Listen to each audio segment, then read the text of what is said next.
Okay, so this video we are going to study about differentiation and its applications from the very basic. Okay, so since we already know the definition of a limit, so I'm just gonna revisit it once again. When we say that the limit x tends to a f of x, we mean that the variable x goes to the point a from any direction, either from a point which is greater than a or from a point which is less than a. But either way, the value of the variable decreases or increases as subsequently, and it goes towards a. And we are trying to find out what happens to the function f of x, which is dependent on fx. So ultimately, if the function is continuous, we get the value as f of a, that is the value of the function as fa. Always remember that it never means that if limit x tends to a fx is equals to fa. It only means that it tends to fa. The equality sign here is kind of a fallacy, which says that the tending value of fx as x tends to a is f of a.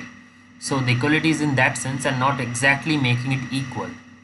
So x tends to a like this always means that x is not equals to a, like that. Okay, so based on this concept, right now we are going to study something called differentiation, and I'm going to start it from the very basics. So firstly, what is differentiation? Differentiation basically means to differentiate, to part things into a lot of pieces, right? So basically, if we have a function fx, in mathematical terms, the differentiation of the function fx is simply if you plot the function fx into the coordinate plane like this, and you take a point, let's say this point, so let this point be p. So the differentiation of the function fx at the point p graphically is represented if you draw the tangent to this point, then the angle this tangent makes with the positive x-axis. If this is theta, then tan theta is called the differentiation. Let's take an example and let us understand why this happens and how is the definition working here. Take an example of the line y equals to x plus 1. So this y is our f of x, right? Okay, let's plot it first. So if someone asks you that find the differentiation of the, if this is fx, since this is fx, and someone asks you that find the value of the function when it is differentiated at the point 1 comma 1, right? Okay, so we're going to find the differentiation. Basically we do not need a 2 point, so let's say at x equals to 2 we need to find the differentiation. Basically we are seeking the value f prime of 2, right? Okay, first we plot the function. Now how do we plot it? Basically it says that y minus x is equals to 1. So you arrange it into a slope intercept form and you see that it's basically x by minus 1 plus y by 1 equals to 1, right? So where is the minus 1 point? If this is the minus 1 and if this is the 1, so the line goes exactly like this. It goes on and on, forth and beyond, right? So this is our point. Now corresponding to the point, if this is 1 and if this is 2, corresponding to the point at x equals to 2, here is this is the point we're looking at, right? So we can draw a tangent to this point obviously, and the tangent at that point will obviously give us the value of the differentiation. Now what could be it?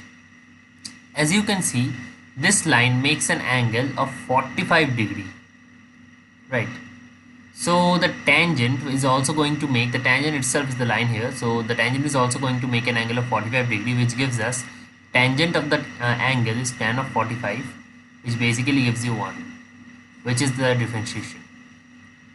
So by the normal means, if we also differentiate f dash x by the rules of differentiation, which I am going to teach in a short while, is ddx of x plus 1, and ddx of x is 1, and any constant when differentiated gives you 0, so it also gives you 1. So basically the differentiation at any point is basically 1. It doesn't matter if it's 2 or 3. So this is the basic concept. Now coming to the concept which we use in the real analysis portion, in the calculus portion, the differentiation of a function fx at the point a is given by f dash a, which is given by the limit x tends to a fx minus f of a divided by x minus a. Well, in other words, we can also write this expression as limit h tends to 0 f of a plus h minus f of a whole divided by h. So both of these differentiation definitions are consistent, and this is what we know when we try to do differentiation. This is the basic definition. Now as for limits, we have learned the left hand limits and right hand limits. Similarly for this one also, if you have h to 0 plus, we call it the right hand derivative or RHD, and we also have an LHD which is used for differentiability. So if both the limits of RHD and LHD are equal, then we call the function as differentiable, and obviously the value f dash a is equals to both of them. Then we call that the limit function is differentiable at that particular point a.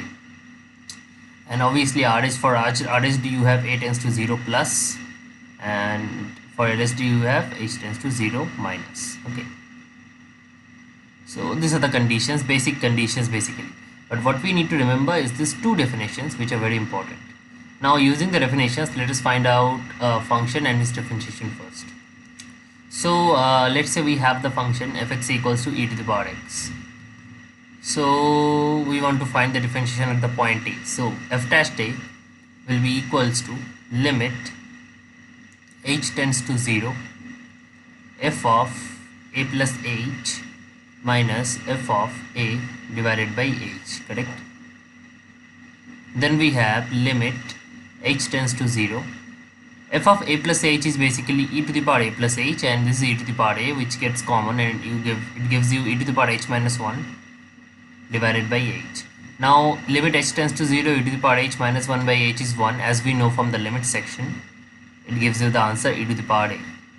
So, and we can also do it for any variable by introducing x in terms of a. So we can easily write f dash x is equals to limit h tends to 0 f of x plus h minus f of x divided by h, and by the same concept we will again get e to the power x, which proves us that the differentiation of the function e to the power x is e to the power x itself.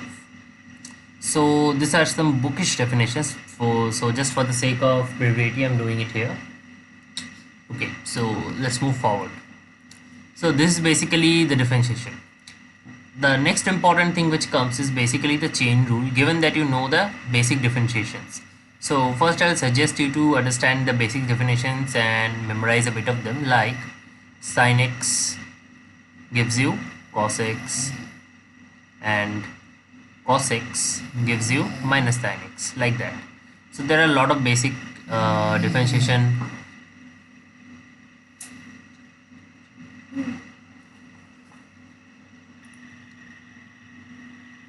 Okay, so after knowing all the basic definitions and basic differentiation formulas like sin x is cos x is sin x, then we have log x prime is 1 by x, very important, ddx of x to the power n, where n is a real number, gives you n x to the power n minus 1. It doesn't matter if it's irrational, it still gives you the same thing because it's basically derived from the logarithm thing. So it's n log x, and then we do it. So anyway, after doing this kind of formulas, we come to the part where we use the chain rule. The chain rule is basically a function, if it is composed of more than one functions in some way or other, we can always do the chain rule to differentiate it. Let's take an example. Suppose the function fx is given as log of sin x. Now the thing is, we know that the differentiation of log x is 1 upon x. But the thing is, the argument of log here is not x, and it's rather sin x. So how do we differentiate and how do we find f prime x? It's very simple, so understand me carefully. Start from the innermost part and name the function once. So what's the innermost function here? It's sin x, right? And what's the outermost function? It's number 2, log. So we are going to start after numbering this from the outermost function and do what we are supposed to do. So the differentiation of log x is 1 by x. So we write 1 by, but what is our x here? Treat whatever is inside the logarithm as x and write it exactly. So we are going to write sin x, right? Multiplied by, now after we have done the second function, we are going to the first function. The first function is basically sine x, right? So the differentiation of sine x is cos x. So we get cos x. Is there any more function? Because the argument of sine is x, which is exactly as it should be. So there are no more functions, and thus the differentiation is complete, which basically gives you cot x. So this is the whole deal with the differentiation thing. So using this we can again solve, let's say we have f of x equals to log of sine x plus cos x whole squared. So I'm just giving a complex one. So how would we do this? I'm doing in the next page. See, first thing, the very outermost function is basically x square, right? So log of sine x plus cos x, and if this thing is whole squared, there are three functions associated, right? The function number 1, which is the outermost one, is basically x squared. Function number 2 is basically log x. Function number 3 is basically sin x plus cos x, isn't it? So if we were to compose, we have to compose like this: f1 of f2 of f3, isn't it? So f2 of f3 will give you log of sin x plus cos x, and f1 and f2 of f3 will give you log of sin x plus cos x whole square. Now while differentiating, what we get is that if this is the function g, then g prime will give you, first the differentiation of x square is 2x, from the rule that you take the exponent as the coefficient and decrease the exponent by 1. So basically we get 2, but what is the x here? Exactly, the x is basically log of sin x plus cos x, because that was what was pretending to be x when we treated the function x square. The next function is f2, which is log x. So differentiation is basically 1 by sin x plus cos x. And finally we have the differentiation of sin x plus cos x, which is basically sin x is cos x and cos x is minus sin x, and this differentiation distributes over the addition. So basically differentiation of two terms a plus b is basically differentiation of first term a plus differentiation of first term b. So it distributes over addition and subtraction easily, but not over multiplication and division, which I'm gonna show you right now. So anyways, so this is the total differentiation of the function g. And for differentiation of two products, let's say u is a function of x and v is a function of x, and in conventional notations we often write ddx. So ddx of u is basically u times v prime plus v times u prime. So basically u into differentiation of v plus v into differentiation of u. And if we were to do it in the other way, that is u by v, then we get, firstly, it can be done in the same way like this, while doing it into u into 1 by v, but anyhow we do it like this: v square, then v into u prime minus v prime into u. Okay, now this is basically, up to this is all good. Now let's see how can we apply this kind of theorems involving the L'Hopital's rule, which we also taught in the very last solutions of limit, to do some limits. Okay, so let's solve the limit x tends to 0, x to the power x. Now this is a very terrifying limit at first. It looks like that, but as we all know, or we might have learned from books, that we actually need to take the logarithm, right? Okay, so if you take the logarithm, log of L, it comes as x log x, isn't it? And there is a limit, obviously. Using the L'Hopital's rule, we can do this as log x divided by 1 by x, and it comes as 0, and thus L becomes e to the power 0 equals to 1. So this for the limit part. Now what happens if I ask you that what is ddx of x to the power x? Now here comes the part which we were looking for. So ddx of x to the power x is obviously not a limit, and now we need to actually differentiate it. Well, to do this, first assume that let a equals to x to the power x, where a is a function of x. Take logarithm on both sides, you get log of a equals to x log x, right? Now understand that a is a function of x, okay? Now if you do differentiation on both sides, you get ddx of log a equals to ddx of x log x. By the product rule, we can write x into differentiation of log x, which is 1 by x, plus first we kept x as a constant and differentiated log x. Now we are going to keep log x as the constant and differentiate x, which is 1. So this gives you 1 plus log x, right? Now the part where we differentiate log of a. Remember that a is a function of x and it is not exactly x. So basically it's a composition of two functions where the chain rule is going to come out. The outermost function is log and the innermost function is a. So this is going to give you first 1 upon x, which is 1 upon a due to the logarithm function, multiplied by the differentiation of a, which is a prime. Whatever it could be, because we do not know a, and that's something we are seeking, right? A prime. So a prime by a is equals to 1 plus log x. So by simple algebra, by taking the a to the other side, where a is x to the power x, multiplied by 1 plus log x. And by this reverse mechanism, we have already found a prime is equals to x to the power x into 1 plus log x, which is the answer for this question. So this is basically what we were trying to do. And this is the ultimate use of the chain rule in action. Now there are several problems we could have done. So I'll be sending a document of all the solutions from a book which are solved. So I've prepared a document where all the solutions are solved, and I'll be sending you the questions as well as the solutions, both of them. But for now I'll be focusing on higher level problems, and for the medium to intermediate level problems I'll be sending that document. Okay, so I hope you understand the chain rule correctly and the basic differentiation properties and all those things. Now let's do some different kind of problems. Okay, so let's say we have a function x. Let's say we have a function f. This is now going to be application of differentiation and limits both. So basically I'm going to let you do problems which can come from both of the parts. So if f is a function which goes from 0 to infinity to 0 to infinity, and this function is basically differentiable at 3 and obviously continuous at 3, and is given by f3 equals to 3 f prime 3, and obviously this is positive. And we need to find the limit. We need to find the limit x tends to 0 f of 3 plus 3 upon x divided by f of 3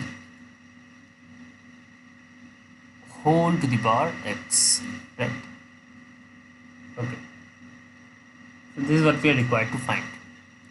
Now the fact is, to find this thing we need to really hold up our thoughts a bit, because the previous function, the previous thing which we did was x to the power x, right? And we dealt it in a manner by taking the logarithm on both sides.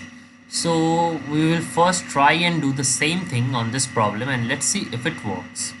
So take it as a, take the logarithm on both sides, log of a, and what you get is limit x tends to 0 x logarithm of this f of 3 plus 3 upon x divided by f of 3, right?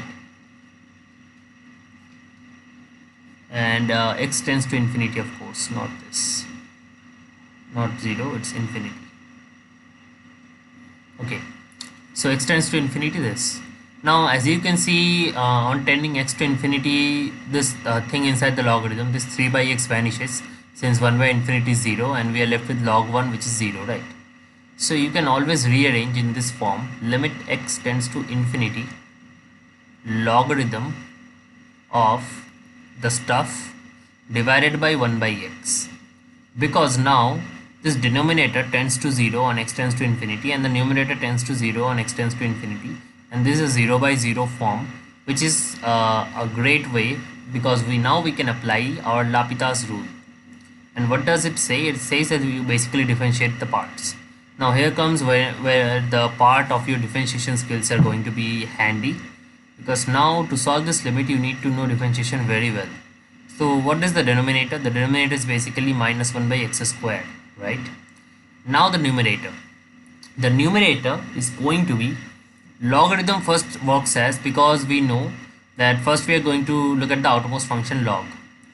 So one way to do is either you can split the a by b in log a minus log b format. So it will be logarithm of f of 3 plus 3 by x minus log of f3, and on differentiating log of f3 would be 0. So you will be only left with logarithm of f of 3 plus 3 by x, right? Now using this, we only need to differentiate logarithm of f of 3 plus 3 by x, because log of f3 will obviously vanish on ddx. Now for the logarithm function, we first know that we have to do 1 by x. So 1 by x, where x is f of 3 plus 3 by x. Let's show in a different page, that should be good. Limit x tends to 0. So first we have 1 by minus 1 by x square, and for the numerator, since we were differentiating like this, ddx of logarithm of f of 3 plus 3 by x minus log of f3, right? So differentiating the above, this part disappears because it's a constant, and for this part, using the chain rule, first function is logarithm, so we get 1 by f of 3 plus 3 by x, and then we have to differentiate f. So now the second function is f, so we get f prime 3 plus 3 by x. And what is the third function? The third function is 3 plus 3 by x, because it's not x, it's pretending to be x. So 3 plus 3 by x is, for 3 it is 0, for 3 by x it is minus 3 by x square, isn't it? So this is the entire differentiation of the numerator divided by the denominator, which is minus 1 by x square, and you put a limit which is x tends to infinity, obviously, limit x tends to infinity. Okay, now you can put the values.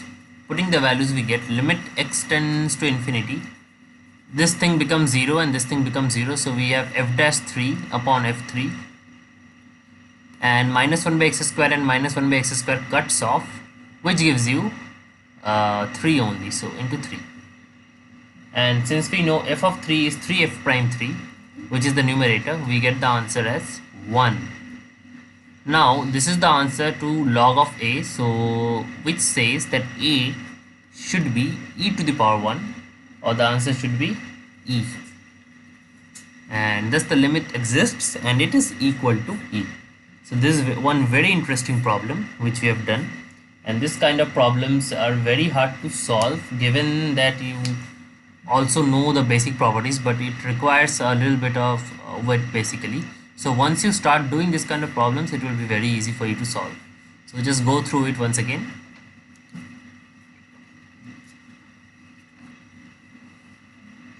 Okay, so I hope we have done that. Now for the next part, let's try and solve a question which might have appeared in a ISI examination, so that we are sure that we are going to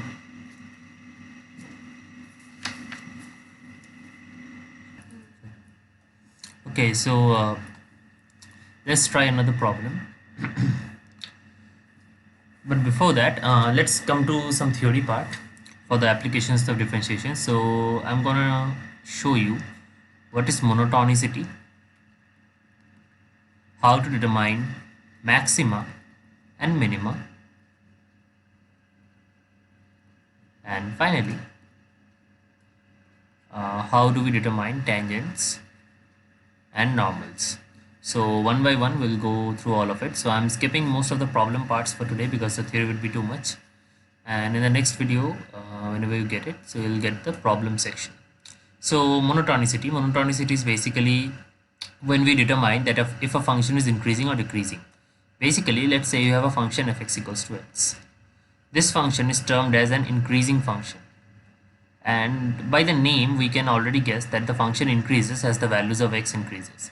So if the input gets higher, the output gets higher. If the input gets lower, the output gets lower. But how do we determine it?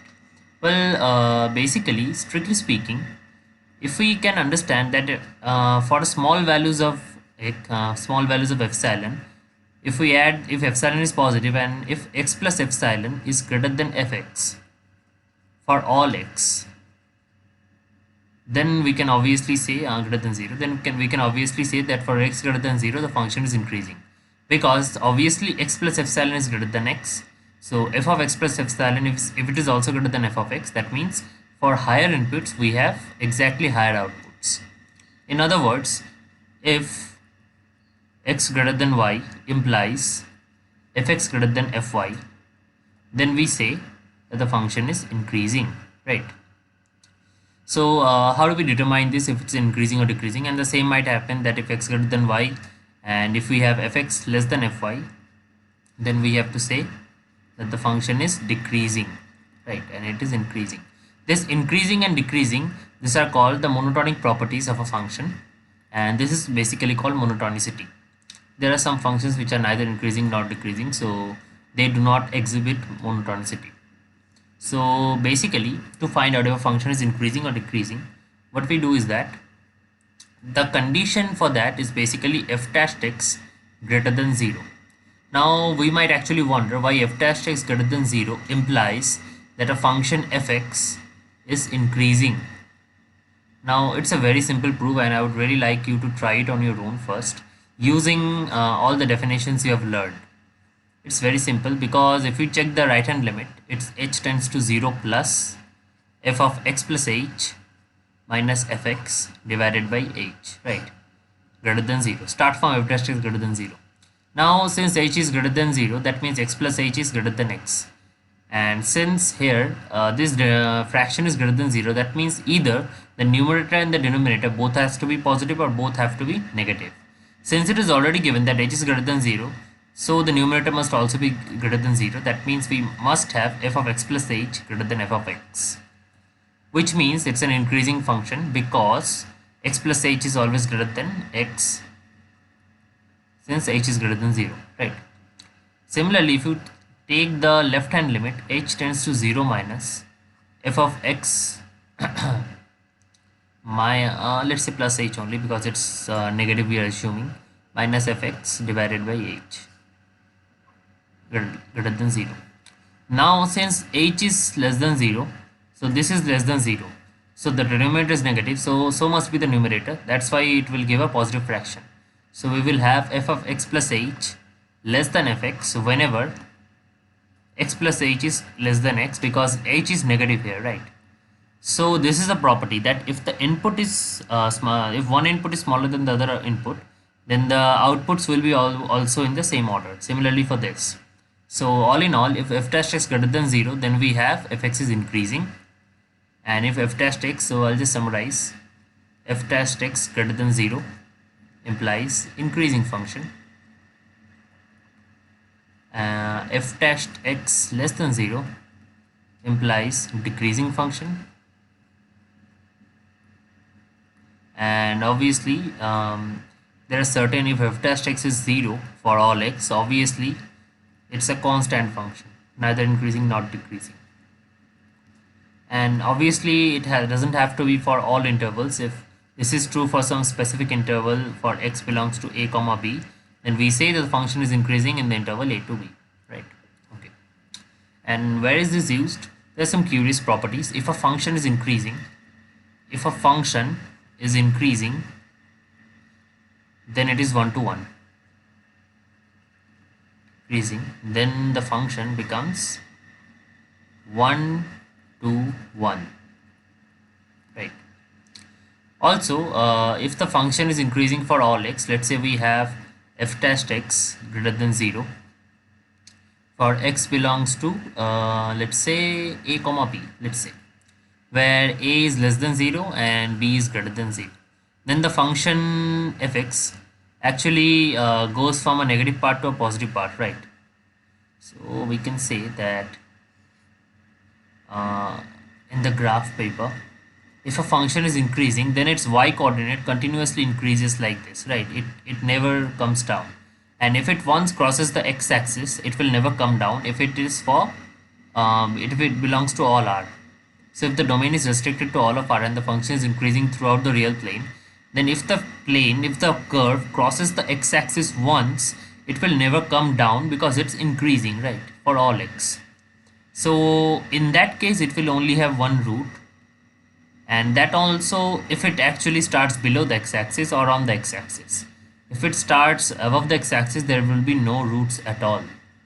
So this is basically what we were talking about when we are talking about increasing functions. It's very handful, and one-to-one obviously means that if x equals to y, then fx equals to fy, or vice versa. This also happens. We will do the illustrations in the later video where we will be doing problems based on this. Similarly, for the maxima and minima, the same thing happens, but a little bit different, that if the double derivative of f is greater than 0 at the point x naught, I'll tell what x naught is, then this is called a local minima, sorry, and obviously if it is less than 0, it's called a local maxima. Now last condition, I'll also write that this is called a inflection point or saddle point.